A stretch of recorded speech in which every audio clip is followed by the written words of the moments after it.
Bossman, football, gaming, culture. What's up, beautiful people? How you doing? Me, I'm chilling like a villain. Welcome back to the channel. Game week 33 just concluded. Amazing. Game week 33 has been, I would say, it's one of my most exciting game weeks in the past month. Well, we didn't have a lot of Premier League games in the past month anyway. We only had 2 games. So this is legit. This was legit one of my best game weeks in the past month. It did not fail to deliver. High up on the table, down below, we all know there was a title decider that was played this weekend. And we have something cool for Arsenal fans. Where's my bottle? Where's my bottle? Where's my bottle? I'm just playing with you. Welcome back to the channel, guys. Game week 33 review is here, Premier League review. And let's dive right in and dissect everything. I'll be bringing you all the goals, all the drama. In case you missed any of the drama that happened this past weekend, I'm bringing you everything: goals, drama, VAR calls, controversial moments, flop of the week, stars of this game week, and everything you need to know in between. The title race has become very interesting, just like I predicted that it was going to be. All right, before we jump in, remember to like, subscribe, make sure you're subscribed, make sure you have the notification button turned on so that you never miss any of my videos. Awesome talking to you. Now let's cook. Let us cook properly. Game 1 of game week 33, Brentford versus Fulham. I predicted a draw. In fact, before we go in, I had a very good prediction week again this week. 7 over 10, which is not bad on my predictions. 7 over 10 of my predictions were correct. So that's 70%. That's not too shabby, eh? Brentford versus Fulham, I predicted a draw, and that was exactly what happened at the GTEC Stadium.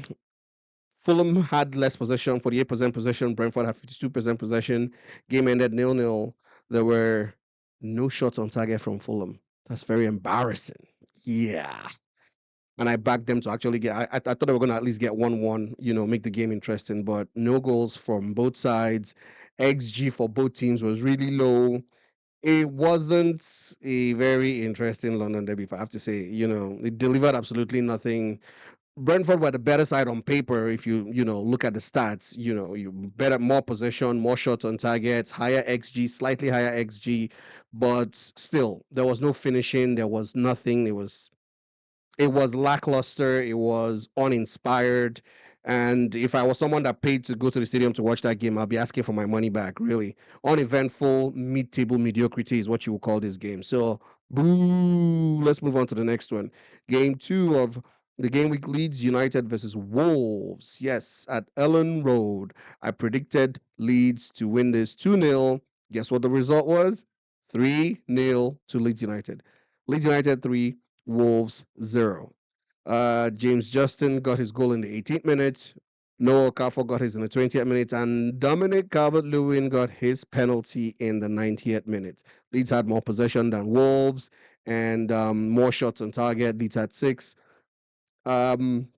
This was a very bossy performance by Leeds. They've been doing very well after they beat United. They came here and also beat Wolves at home. I wouldn't say it was an easy match, but they kind of walked all over Wolves and made it look like an easy one. Back-to-back victories for the first time, I believe, for Leeds this season. So that's good. They arrived full of confidence after beating Manchester United away from home at Old Trafford. So, yeah, this was good for them. They were very relentless, and I feel like the game was effectively over at halftime, to be honest, where Calvert-Lewin just got the icing on the cake in the 90th minute with his penalty. Next game, Newcastle United versus Bournemouth. This ended Newcastle United 1, Bournemouth 2. Now, I didn't get this prediction right. I thought Newcastle were going to bounce back and win this game at home since they were playing at St. James Park.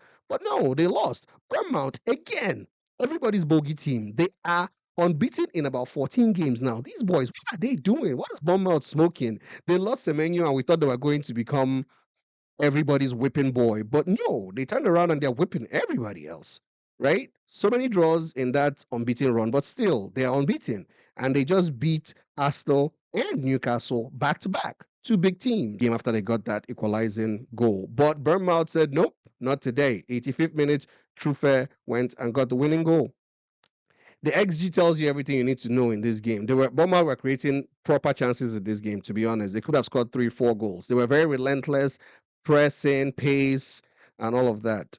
Very eye-catching performance by Bournemouth, to be honest. I watched that game and I felt like Newcastle are the team at home. Why are Bournemouth looking like they're the ones at home? Which is exactly what they kind of did at Arsenal. They were fearless, they pressed, and they took advantage of the chances that they got. So big shout out to Bournemouth. Next game, Tottenham Hotspur versus Brighton 2-2. I'm almost weeping for Tottenham because, to be honest, the way the goals went in this game, you would feel really bad for them. Well, let me break it down for you. Pedro Porro scored for Spurs in the 39th minute, assisted by Xavi Simons. Xavi Simons had a good game today. For the first time in a long time, he's had a good game for Spurs. Now, in and finessed the ball into the top corner, took off his shirt, celebrated, got the yellow card. He thought he had won it because it was the 77th minute. But unluckily for them, what happened? Yeah. So Brighton equalized twice in stoppage time to break Spurs' hearts. I almost felt sorry for Spurs because it seemed like they had seen the game off with the 2-1 win. But in the 93rd minute, 95th minute actually, it was the 95th minute. The game was almost over, and Jorginho Ruta broke everybody's hearts with a very nice left shot finish into the top corner when the ball was cut back to him. Spurs had 58% possession. They had more shots on target, but unluckily for them, they didn't get all 3 points, and they're still stuck in the relegation spots after not getting 3 points in this game. A win would have gotten them out of relegation spots and above West Ham, but they didn't get the win. They got a draw, and they sit in 18th spots, just one above Burnley. Very brutal for Spurs. Next game, Chelsea versus Manchester United at Stamford Bridge. This game ended Chelsea 0, Manchester United 1. Both teams came into this bad form. United had, when it mattered, Bruno Fernandes providing the assist as usual, assist number 18 for this top dog, for this legend, Bruno Fernandes, assist number 18 of the season for him.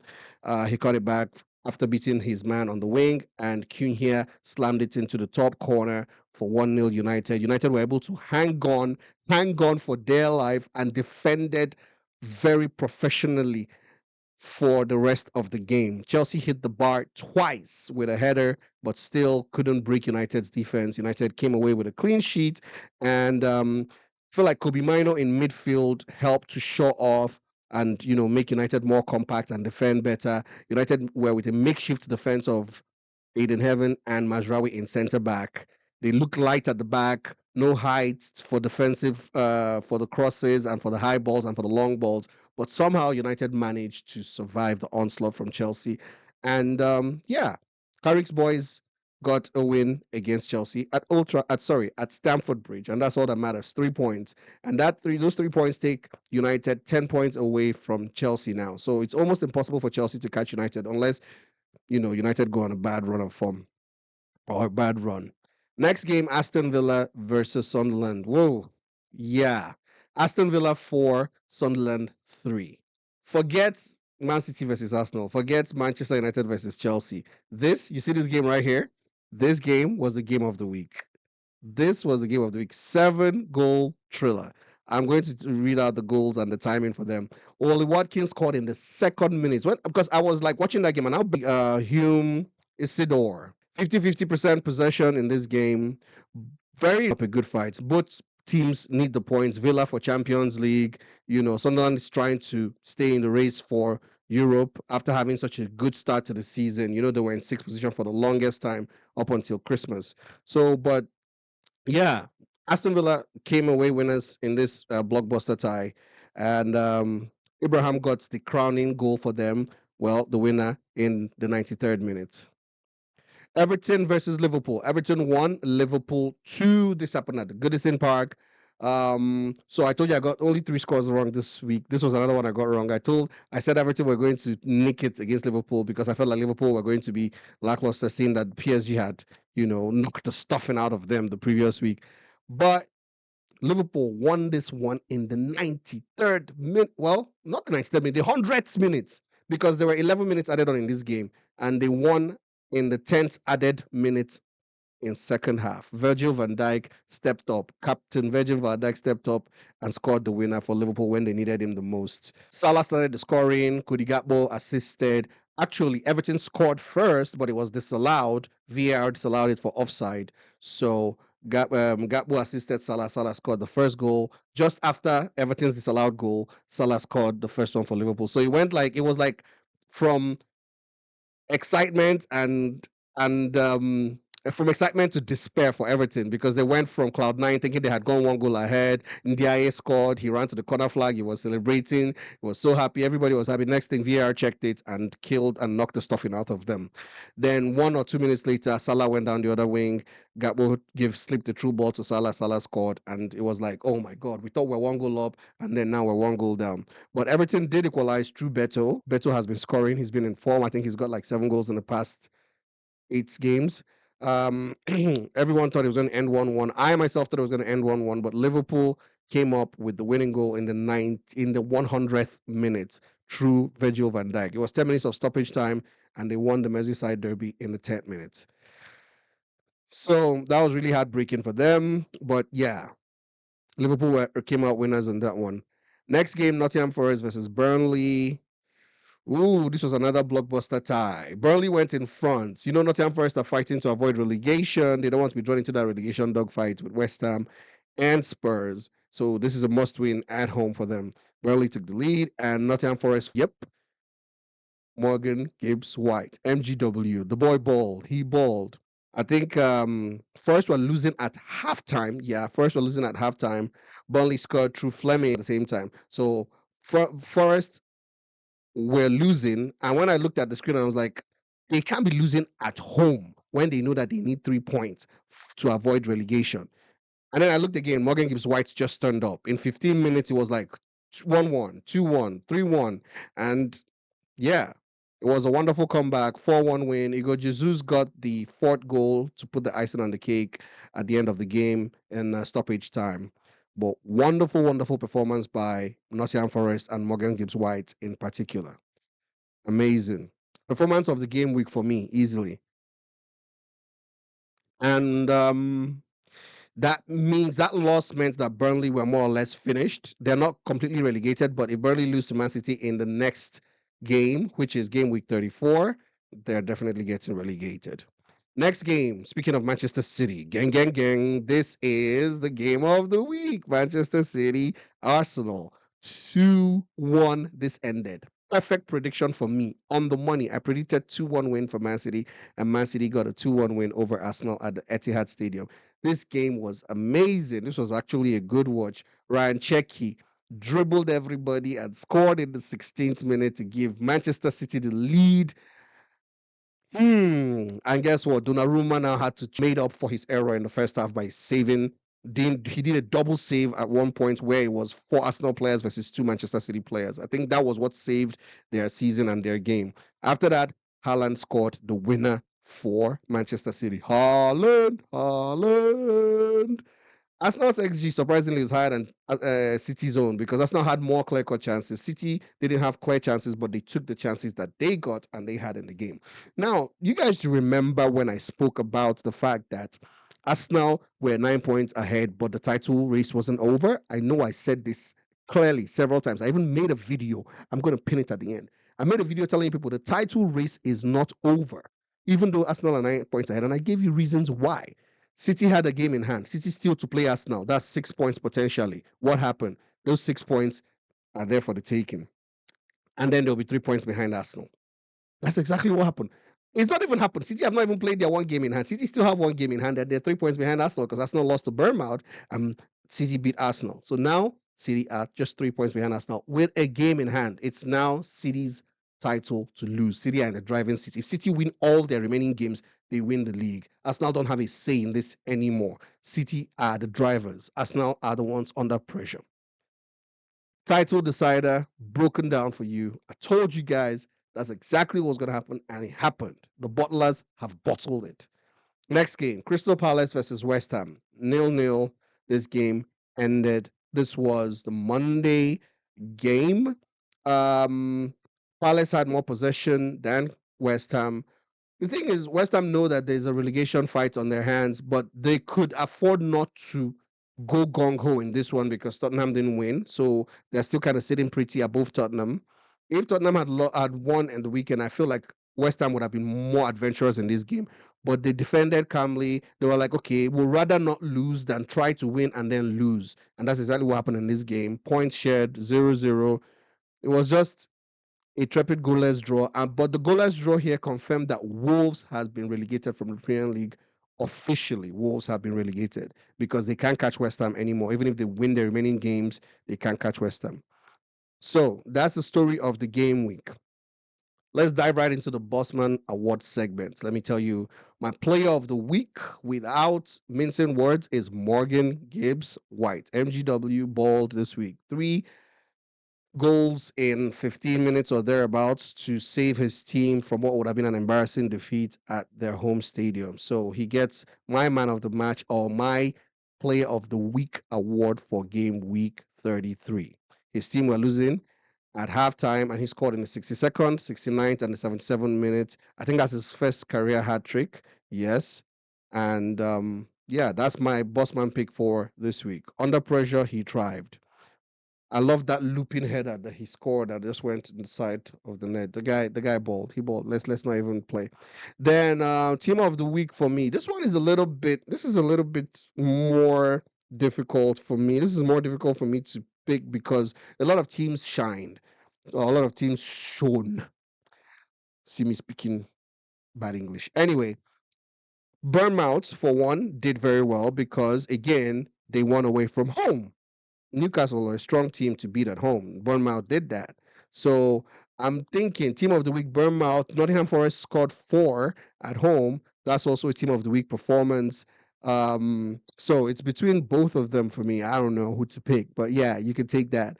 Goal of the week. I'd like to pick one of Morgan Gibbs-White's goals, but no, I'll go for Xavi Simons, top bins curlers, because they know they're in a relegation fight and they still managed to, well, Spurs or Arsenal, maybe Spurs. City is a difficult place to go and get a result. Arsenal tried, but they couldn't. I don't know if I should go with Arsenal for losing at the Etihad when they know that it's going to cost them the title, or to go with Spurs not taking all 3 points when they know that it's probably going to cost them their position in the Premier League.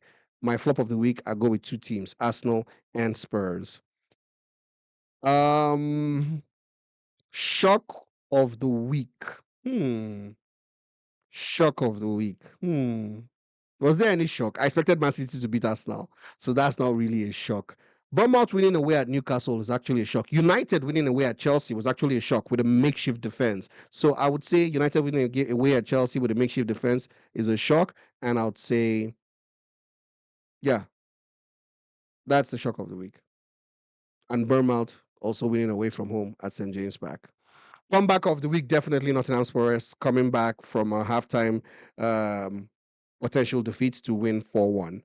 And yeah, that's it for the Bossman segment. Let us look at the league table now, review the league table, and see what to do. The league table is looking much better now. Now that first and second are closer and closer. Arsenal fans are going to stone me.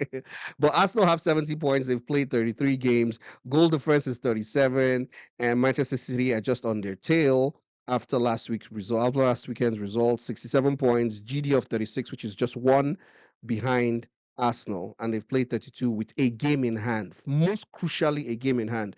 Man City played Burnley in game week 33, the early one on Wednesday. And when they play Burnley, City could officially go top of the Premier League on Wednesday.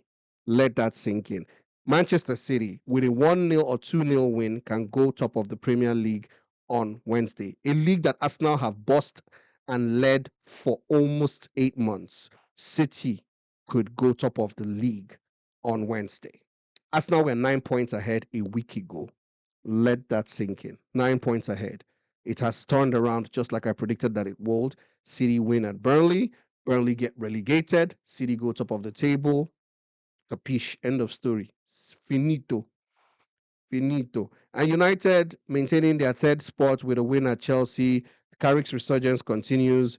55 points for United. Aston Villa won 4-3. kept their Champions League hopes alive. They're just there behind United in fourth place. Liverpool got their winner as well, which is very good for them. 55 points. They stay on the tail of United and Villa. Villa and United have the same number of points. Liverpool just 3 points behind. Chelsea, though, have lost so many games, they're dropping further back. In fact, if Chelsea lose their next game, they could drop as low as 7th or 8th position. That is how tight it is from 6th all the way down to 10th. Chelsea are 48 points in 6th position, and the 10th position, Everton, are 47 points. Scary times for Chelsea. Now, Chelsea play Brighton, and Brighton are 1 point behind Chelsea. So if Brighton beats Chelsea, Brighton will go above Chelsea. Going down to the bottom of the league, Wolves are officially relegated. The result at Crystal Palace, Selhurst Park, the draw with West Ham confirms that Wolves are the first team to get relegated this season. Burnley will also be relegated on Wednesday if they lose to Manchester City. Spurs and West Ham are now tossing up for that last spot in the Premier League. Who do you think is going to survive? Tell me, who do you think is going to win the league? Man City? Arsenal? Let me know in the comment section. Thanks, guys. That is it for my Premier League Game Week 33 review. Have an amazing week, and I'll see you in the next one. Bossman talking to you. Cheers.